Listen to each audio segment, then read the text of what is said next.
Good afternoon. तो देखिए आज का टॉपिक है आपका कोशिका विभाजन, कोशिका चक्र एवं और कोशिका विभाजन। वैसे पता है टॉपिक तो कोशिका विभाजन है, लेकिन कोशिका विभाजन कोशिका कोश विभाजन करने के लिए किसका अपनाती है? कोशिका चक्र को। अब कोशिका चक्र क्या है? तो देखिए सबसे पहले हम पढ़ते हैं कोशिका चक्र के बारे में।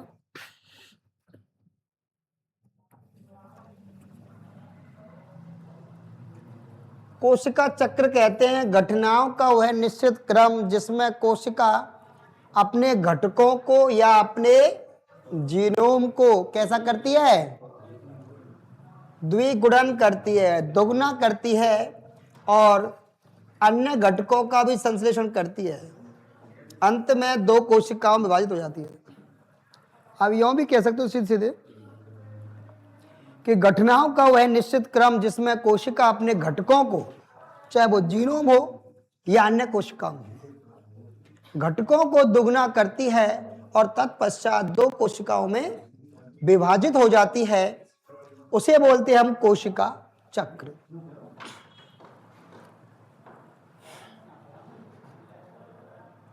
अब देखिए कोशिका चक्र की प्रावस्थाएं। एक प्रारूपिक कोशिका चक्र जैसे कि मनुष्य की कोशिका में विभाजित होने में कितना समय लगता है? बेटा ध्यान रखो, कोशिका चक्र का मतलब यह होता है कि एक कोशिका को दो कोशिकाओं में बंटने में जो समय लगता है वो कोश चक्र है। कि एक कोशिका दो कोशिकाओं में जो विभाजित हो रही है वो कोश चक्र है। तो मनुष्य की जो प्रारूपिक कोशिका है वो 24 घंटे के अंदर दो कोशिका बना लेती है। जीवाणु की बात करें तो जीवाणु की कोशिका मात्र आध घंटे समय लेती है। आध घंटे के अंदर ही वो दो कोशिकाओं में बढ़ जाती है। अलग अलग कोशिकाओं का समय अलग अलग होता है, कोई 90 घंटे में तो कोई 90 मिनट में विभाजित करती है। तो ये बात ध्यान रखना, नोट कर लेना। ये मानव मनुष्य की जो कोशिका है वो 24 घंटे के अंदर पूर्ण विभाजन होता है बेटा।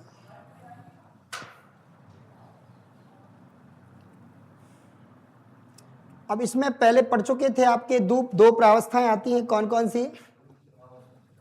एक तो इंटरफेज और एक आती है एम फेज, विभाजन प्रावस्था। तो इंटरफेज जिसके नाम से पता है कि कुल कोशिका चक्र का 90% जो समय व्यतीत होता है इंटरफेज। इंटरफेज दो कोशिका विभाजन के बीच की अवस्था है, सही बोल रहे हैं? इंटरफेज और सर्वाधिक समय इसी अवस्था में व्यय होता है। इंटरफेज का मतलब है कोशिका को विभक्त ना होने की प्रावस्था। इसमें कोशिका विभाजन के लिए क्या करती है बेटा? तैयारी करती है। सबसे पहले वो विभाजन के लिए क्या करेगी? तैयारी करेगी। उसके तत्पश्चात क्या करेगी बेटा? दो कोशिकाओं में विभाजित होगी। तो एक तो होती है अंतरावस्था इंटरफेज और एक होती है एम फेज। एम का मतलब माइटोटिक फेज, समसूत्री विभाजन प्रावस्था। अब देखिए इसे जो इंटरफेज है आपकी, इसकी तीन प्रावस्था हैं। एक तो होती है G1, S और G2 फेज, पढ़ी होंगी आपने। G1, S और G2 फेज। G1 में क्या होती है? G1 का मतलब फर्स्ट गैप।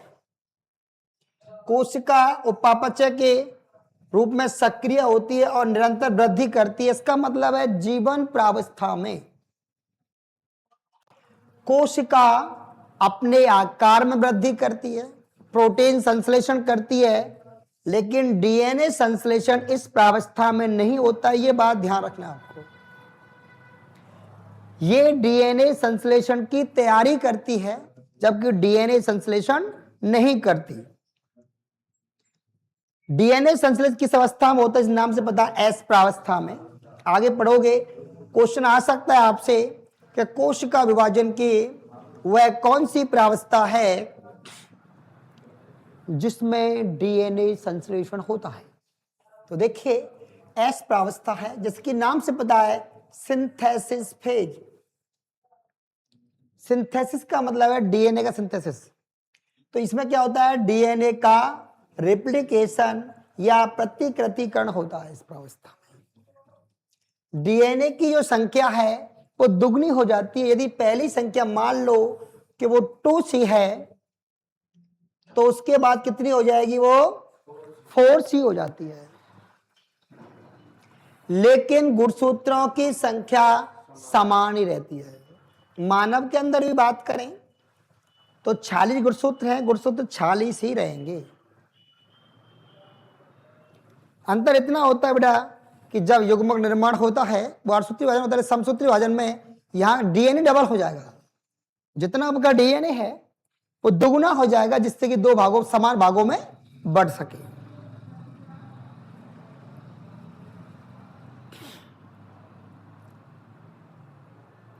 दूसरी है G2 प्रावस्था, इसको बोलते हैं सेकंड गैप।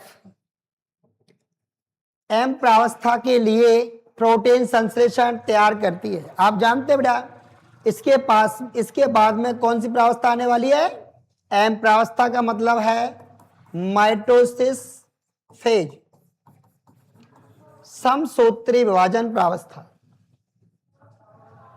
माइटोसिस कहते हैं समसूत्री विभाजन। और इसके लिए किसकी आवश्यकता होती है, प्रोटीन की। तो ये भी प्रोटीन संश्लेषण करती है। इसका मतलब है कोशिका वृद्धि G1 में भी होती है और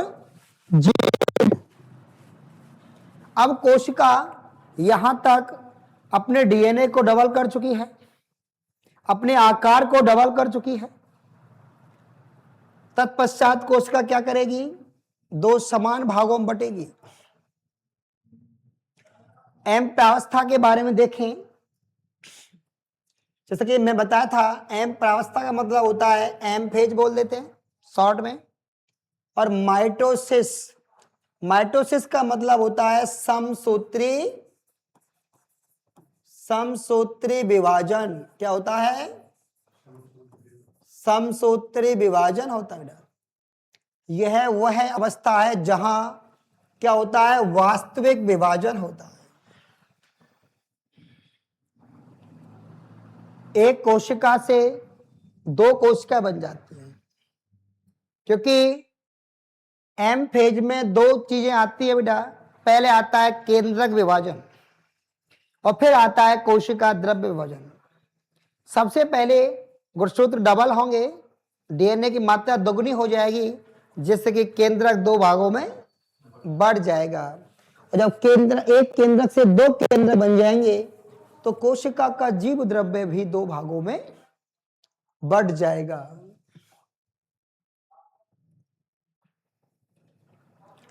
दो मुख्य भाग देखिए, बताए थे आपको अभी मैंने, कौन कौन से।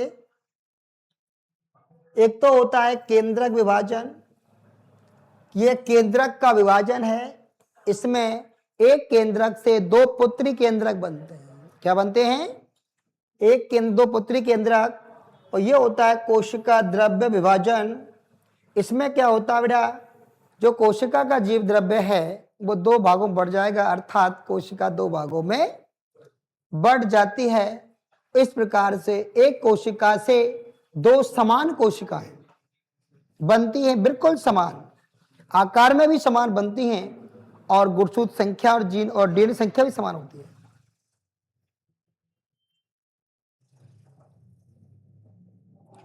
दूसरा है सूत्री विभाजन। ये बात ध्यान रखना कि सूत्री को विभाजन को ही बोलते हैं समसूत्री विभाजन बोलते हैं। ये बात ध्यान रखना है आपको, सूत्री विभाजन को ही समसूत्री विभाजन कहा जाता है। इंग्लिश में बोलते हैं माइटोसिस, वो इसे बोलते हैं समीकरण विभाजन। बताओ क्यों बोलते हैं समीकरण विभाजन।